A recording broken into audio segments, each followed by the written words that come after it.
13 heures à sonner, mesdames et messieurs, bonjour, ravi de vous retrouver pour cette session d'information. Au sommaire, la cérémonie officielle d'ouverture du 7e colloque des sciences, culture, technologie. C'était ce lundi 16 septembre 2019 à l'université d'Abomey-Calavi. La rentrée scolaire 2019-2020 a démarré ce lundi sur toute l'étendue du territoire national. Le constat, c'est dans un instant, et puis de retour de leurs aventures grâce au programme de retour volontaire des Nations Unies. Plus de 14 000 jeunes Nigériens restent sans emploi et vivent une vie pénible au bercail.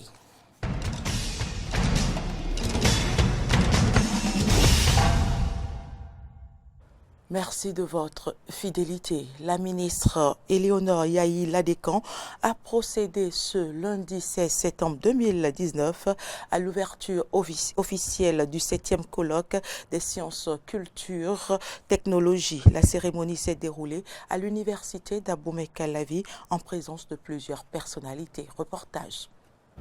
C'est un rendez-vous performant. C'est sur les mots d'espoir, les mots d'exhortation, mesdames et messieurs, que je déclare officiellement ouvert les travaux de la 7e édition du colloque des sciences, culture et technologie de l'université d'Abomey-Calavi. C'est par ces propos que le ministre Éléonore Ladécan Yahi de l'enseignement supérieur et de la recherche scientifique a déclaré officiellement ouverte la 7e édition du colloque des sciences, culture et technologie. Cette cérémonie d'ouverture qui a eu lieu ce lundi 16 septembre 2019 a connu la présence des autorités académiques et chercheurs venus de plusieurs pays d'Afrique et de la Belgique. La valorisation des résultats de recherche et de l'innovation technologique, un facteur du développement des nations. Tel est le thème de ce colloque. Le ministre, après avoir souhaité la bienvenue aux participants, est revenu sur la pertinence des enjeux des résultats de la recherche et de l'innovation. Les enjeux de la valorisation des résultats de la recherche et de l'innovation technologique trouvent leur pertinence dans l'existence sur le terrain des laboratoires et dans les structures formelles des innovations et même des inventions qui auraient amélioré le quotidien de nos populations si elles étaient mises en valeur. Et pour accompagner cette initiative, le chef de l'État, Patrice Talon, et son gouvernement ont mis sur pied l'Agence béninoise pour la valorisation de la recherche et de l'innovation technologique, ABEVRIT, au ministère de l'Enseignement supérieur et de la recherche scientifique. Selon le professeur Maxime Dacruz, recteur de l'université d'Abomey-Calavi, l'objectif de cette initiative est de susciter les résultats de recherche académique en général et en particulier ceux qui ont des applications dans la résolution des défis de développement. Échanger les résultats de recherche scientifique entre les chercheurs de tous les domaines et de différentes disciplines. Enfin, contribuer à la vulgarisation des résultats de recherche, des innovations technologiques et des inventions. Cette 7e édition du colloque des sciences, culture et technologie ne se terminera pas qu'aux résultats des chercheurs béninois et étrangers. Elle servira aussi des cadres du creuset touristique. Ce colloque prendra fin le 21 septembre prochain. Éducation toujours. Après les vacances, l'école béninoise vient de rouvrir ses portes ce lundi 16 septembre 2019 sur toute l'étendue du territoire national. Établissements privés et écoles publiques ont accueilli écoliers et élèves. Ayat Foué, Fréjus Fiossi sont allés faire le constat. Voici leur reportage. Jour de la rentrée des classes au Bénin, écoliers, élèves et enseignants ont repris le chemin du lieu du savoir. Et pour l'heure, les inscriptions et l'orientation des apprenants vers leurs classes respectives constituent l'activité principale du premier jour de la rentrée. À Siké Sud, la rentrée elle se déroule normalement. Nous avons fait la pré-rentrée Et cette pré-rentrée que nous avons eu à faire, c'est pour pouvoir inscrire les nouveaux élèves, surtout au niveau de CI. Les enfants qui ont déjà normalement 5 ans, nous sommes en train de les recruter pour la classe de CI. La rentrée se déroule bien. Vous savez, c'est une habitude. Il y avait une pré-rentrée et on a gongonné, on a dit aux parents, venez inscrire vos enfants. Donc les enfants se sont inscrits. Maintenant, à la rentrée, ils doivent payer la contribution pour avoir leur classe. Les anciens ont démarré déjà les cours parce que nous avions affiché les emplois du temps de classe, la liste des élèves. Les professeurs ont déjà eu leur emploi du temps, déjà au niveau de la pré-rentrée, et c'est fini. Ils sont en classe. La rentrée 2019-2020 a bien débuté au CEG Bégamé et tout marche simplement sur des roulettes. Sac en bandoulière, ces jeunes apprenants ont répondu présent à l'appel de l'éveil scolaire avec des objectifs précis. Je promets de bien travailler en classe, de suivre les professeurs, de faire les exercices et d'apprendre les cours. Je vais bien travailler en classe et réussir. Pendant l'année scolaire, que j'aurai au moins la moyenne supérieure, 17 et quelques. Pour que chaque enfant qu'on enseigne soit un homme qu'on gagne, les enseignants n'ont pas manqué de prodiguer des conseils à la communauté scolaire. Je leur souhaite de l'assiduité au travail, du sérieux, et je souhaiterais la réussite 100% à tous mes élèves. Pour ce faire, chacun doit jouer sa partition. Nous allons jouer notre partition, c'est qu'on va suivre les professeurs vont bien donner leurs cours, ils vont bien encadrer les élèves, mais les parents doivent suivre à la maison. Donc je demande aux parents de suivre leurs enfants, de nous aider à suivre les enfants pour qu'on ait cette année aussi un résultat qui est supérieur au résultat de l'année passée. Quant aux les nouveaux élèves qui viennent du CM2, je leur souhaite bonne arrivée. Ils vont connaître leur classe, rentrer, commencer par travailler. Ici à Bégamé, nous travaillons. On travaille et c'est la discipline. À l'endroit des enfants, des écoliers, nos apprenants, je leur demande d'être à l'heure à l'école, d'être présents, d'apprendre leurs leçons surtout. Une leçon reçue doit être apprise le même jour. Au niveau des parents, je leur demande l'accompagnement, surtout moralement. Ainsi, l'école béninoise s'éveille. Et puis, le maire de la commune d'Abomey-Calavi et le directeur exécutif de l'ONG Bénin Excellence ont procédé samedi à l'ouverture d'une bibliothèque d'une capacité de 13 tonnes de livres. C'était en présence de plusieurs membres du conseil communal, des parents, amis et autres. Frédéric Espoir Roumambou, Fréjus Fiossi. À moins d'une dizaine de pâtés de maisons derrière l'université d'Abomey-Calavi vient de s'ouvrir l'une des 2 grandes bibliothèques de la commune. Fruit d'un partenariat entre la Fondation Vallée, l'ONG Bénin Excellence et la mairie d'Abomey-Calavi, la présente bibliothèque permettra à qui veut, quel que soit son âge, de pouvoir faire des recherches. Pour le directeur exécutif de l'ONG Bénin Excellence, il s'agit de montrer que les jeunes peuvent être innovants. On porte un nom qui s'appelle Bénin Excellence. C'est un challenge, c'est un nom difficile à porter, mais ensemble, les jeunes, on veut essayer de montrer qu'on peut être innovant et apporter l'excellence, l'éducation à tous les élèves, étudiants, apprenants, même les personnes très âgées. C'est une chance pour nous de pouvoir doter le Bénin et surtout Calavi de ces deux grandes bibliothèques. Aujourd'hui, la consultation est gratuite. On sera doté également de laboratoires de langue où vous pourrez apprendre anglais, allemand, espagnol. Tout est vraiment gratuit. À partir de 2020, on mettra en place la possibilité d'emprunter des livres. Donc, les individus pourront venir emprunter des livres avec une carte d'abonnement. Le joyau s'élance dans l'espace sur un bâtiment de type R+3 avec des livres à chaque niveau. 13 tonnes de livres sont prévues pour être ici exposées. Et ce n'est pas tout, il y aura d'autres matériels numériques. Alors que tout ceci n'est pas encore totalement mis en place, le maire Georges Bada n'en croit pas déjà ses yeux. Je ne crois pas à mes yeux. C'est là où je vous dis que parfois, il faut laisser passer le doute. Bénin Excellence a fait preuve, a dit et a fait.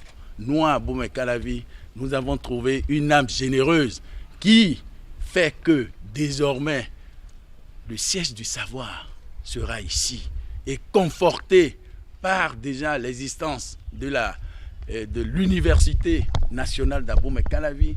Croyez-moi, ces deux joyaux, j'ai parcouru, parce que étant parlementaire de la CEDEAO par le passé, j'ai parcouru la sous-région, j'en ai pas vu. L'ouverture d'un pareil arsenal didactique et académique à la veille de la rentrée est bien significatif pour Georges Bada.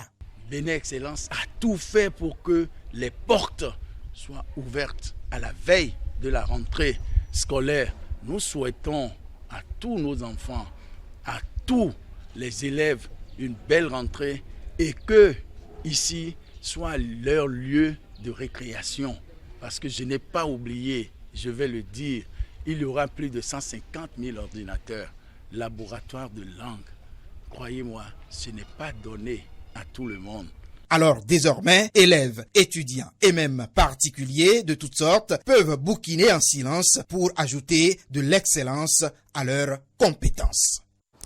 Autre information dans ce journal, soulèvement des femmes revendeuses de friperies à Missebo samedi et pour cause leur déguerpissement du lieu habituel où elles exercent leurs activités depuis des années par certains gestionnaires du dit marché.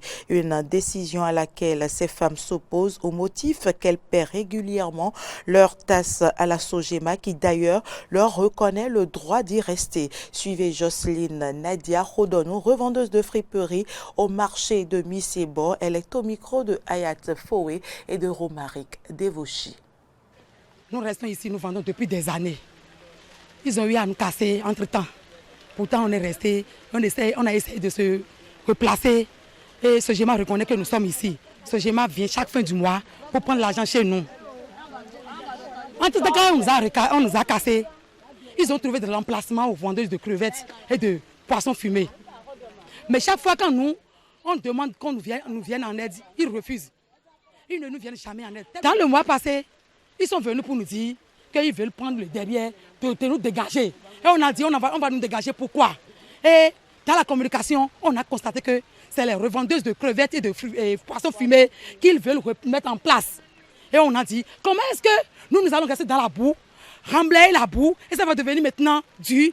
Et nous sommes sur la terre maintenant, vous allez nous dire que nous allons déguerpir, vous allez nous enlever, et que c'est les revendeuses de crevettes et de poissons fumés qui vont rester là. Que non. Mais comme on ne peut pas les tenir tête, on a dit d'accord, on a qu'à enlever nos effets d'abord, pour voir ce qu'ils vont faire. On a tout enlevé. Et ils ont commencé par venir pour brûler le reste des effets. Et à notre grande surprise, on a constaté que nous qui demandons à construire des étalages ici, et qu'on dit que non, on ne doit pas construire des étalages, que les dames de crevettes et de poissons fumés sont venues aujourd'hui et ils ont commencé par poser des piquets pour pouvoir faire des constructions. C'est de là on a dit jamais. Que même si ils vont trouver de place, c'est nous qui sommes sur la terre là, avant qu'ils sont venus, qu'on doit privilégier d'abord. Et si ça restait d'emplacement, on peut les offrir. Alors que si ça devrait être fait, on doit nous recenser. On est beaucoup. Ce que nous souhaitons est que le président Patrice Talon, notre papa, n'a qu'à venir à notre secours. La vendeuse de friperies et de crevettes et poissons fumés ne peut pas rester ensemble. L'habit ne peut pas rester avec poissons fumés. Les rats vont nous bouffer, nos étalages, nos habits. Et de deux, nous sommes beaucoup. De là jusqu'à là-bas, on est trop nombreux. On ne peut pas l'emplacer.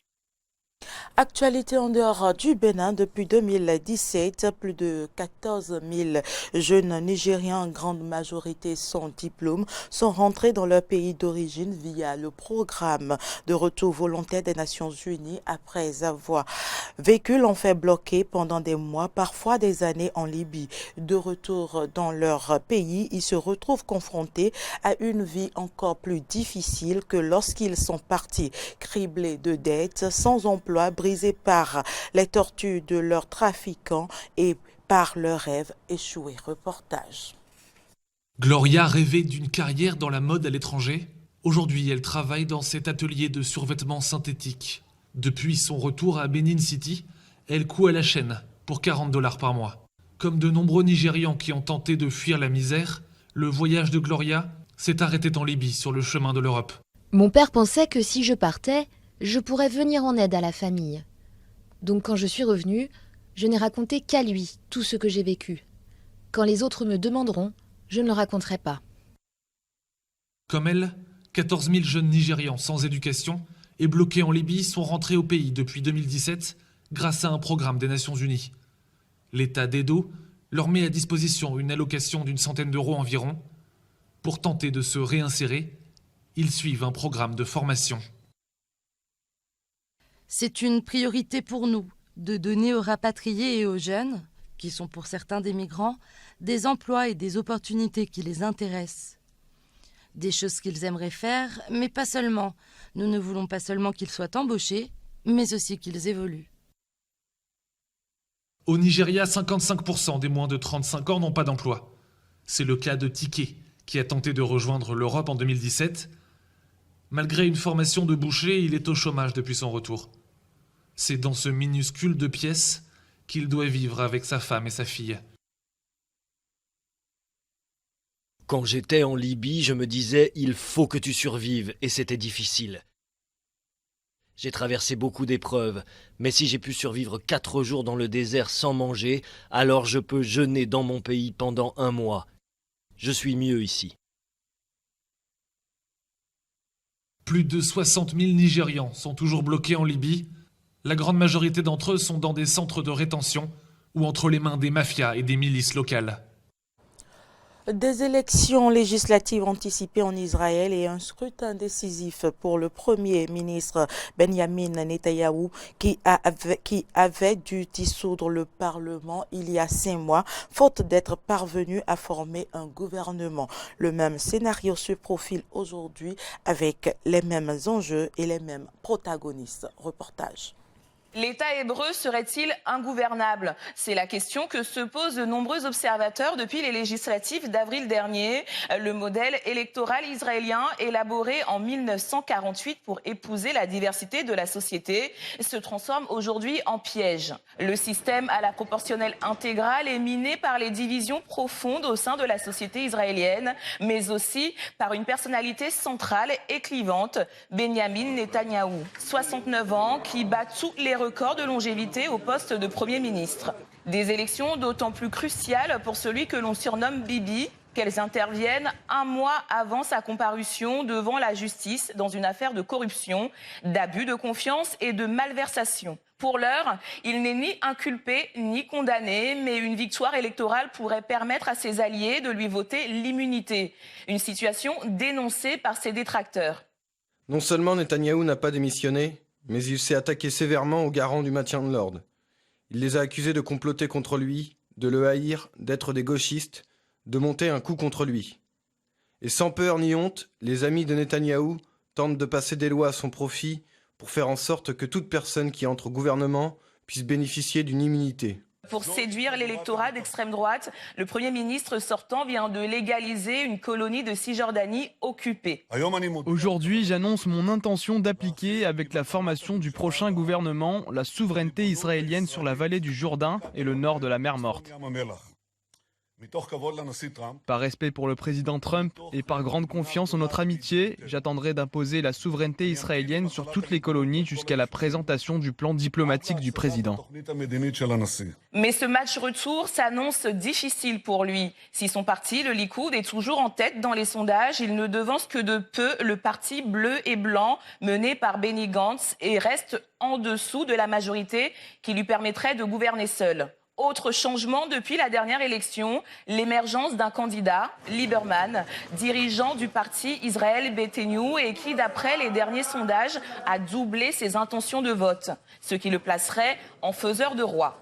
La solution pour sortir de l'impasse pourrait être une coalition entre le Likoud et la liste bleu-blanc. Problème, ce dernier n'accepterait une alliance qu'à la condition que Benjamin Netanyahou ne gouverne pas. Théoriquement, les législatives pour renouveler les 120 membres de la Knesset se déroulent au suffrage universel à un tour tous les 4 ans. Mais depuis plus de 20 ans, le Parlement israélien n'a jamais tenu pendant ces 48 mois. La dissolution étant devenue la règle après 35 mois en moyenne. Un 5e sommet Hier en Turquie, les présidents russes, turcs et iraniens se sont de nouveau réunis pour évoquer le sort de la Syrie. Les trois chefs d'État ont signé un accord pour créer un comité constitutionnel. Il sera chargé d'élaborer une nouvelle constitution pour le pays. Les précisions de David Khalifar. Des sourires, des poignées de main rassurantes et une rencontre constructive. Voilà ce qu'on peut retenir de ce 5e sommet d'Ankara. Centre des discussions, la transition politique en Syrie. L'objectif était clair, régler la situation humanitaire plus qu'alarmante du pays. La Turquie, la Russie et l'Iran, principaux acteurs internationaux dans ce conflit, se sont donc engagés lundi à éviter une nouvelle détérioration de la situation humanitaire dans le bastion rebelle d'Idlib et d'y protéger la population civile. Des promesses écrites noir sur blanc dans un communiqué conjoint signé par les trois chefs d'État, Recep Tayyip Erdogan, Vladimir Poutine et Hassan Rouhani. Dans le texte, les trois dirigeants ont souligné la nécessité de faire respecter le calme sur le terrain avec la pleine mise en œuvre de tous les accords relatifs à Idlib. Au moment où la victoire de Bachar al-Assad semble de plus en plus acquise, la priorité pour Ankara est de se prémunir d'un nouvel afflux massif de réfugiés en Turquie. Le président turc est donc favorable à la création d'une zone de sécurité dans cette région. L'opération aérienne, l'opération terrestre, à cause desquelles presque 1 000 des habitants, beaucoup de civils sont morts, ont souffert. Beaucoup de civils ont souffert à cause des attaques et ont dû quitter leur foyer. À la frontière avec la Turquie, nous ne pouvons pas accepter qu'encore 4 millions quittent leur territoire parce que ça peut avoir une influence sur toute l'Europe. L'un des objectifs de cette zone de sécurité pour Ankara est de pouvoir y renvoyer une partie des plus de 3,6 millions de réfugiés syriens installés en Turquie. De son côté, l'Iran insiste sur 3 termes bien précis: intégrité, unité et souveraineté du peuple syrien. Hassan Rouhani a fait référence aux agissements de pays tels qu'Israël ou les États-Unis, qui selon lui ont une influence délétère en Syrie. Nous nous prononçons contre la présence de troupes étrangères sur le territoire de ce pays qui sont venus sans avoir été invités par les autorités syriennes. Il s'agit notamment des Américains qui, tout au long de cette crise syrienne, n'ont pas contribué du tout à résoudre cette crise. Au contraire, malheureusement, ils ont une influence particulièrement délétère sur la situation et cela contribue à diviser encore plus le pays. Et nos 3 pays considèrent cela comme inacceptable. Un sommet d'Ankara qui survient dans un contexte de tension exacerbée entre l'Iran et les États-Unis. Donald Trump fait porter à Téhéran la responsabilité d'une attaque de drone menée samedi contre des installations pétrolières saoudiennes revendiquées par des rebelles yéménites. Vladimir Poutine a préféré jouer la carte de l'apaisement en citant un extrait du Coran qui appelle à la fraternité entre les peuples, de surcroît des peuples musulmans. Le président russe a également rappelé l'importance de maintenir l'accord sur le nucléaire iranien. Nous avons traité des questions de sécurité internationale et bien sûr sur le maintien du plan de l'accord sur le nucléaire iranien, et nous considérons que l'accord existant, malgré le retrait des Américains unilatéral, a toujours de sa vigueur et qu'il faut, malgré toutes les difficultés connues, il faut le maintenir dans la mesure où il n'y a pas aujourd'hui d'alternative raisonnable. Donc la Russie se prononce pour le maintien et le respect des termes de cet accord dans son intégralité. Réussite non négligeable de ce sommet, les 3 parties ont réussi à dépasser les désaccords qui existaient entre elles sur de nombreuses questions, ce qui confirme un peu plus l'intérêt de ce processus d'Astana sur la question syrienne. La prochaine rencontre devrait se tenir en Iran. Fin de ce journal, merci de l'avoir suivi. À demain.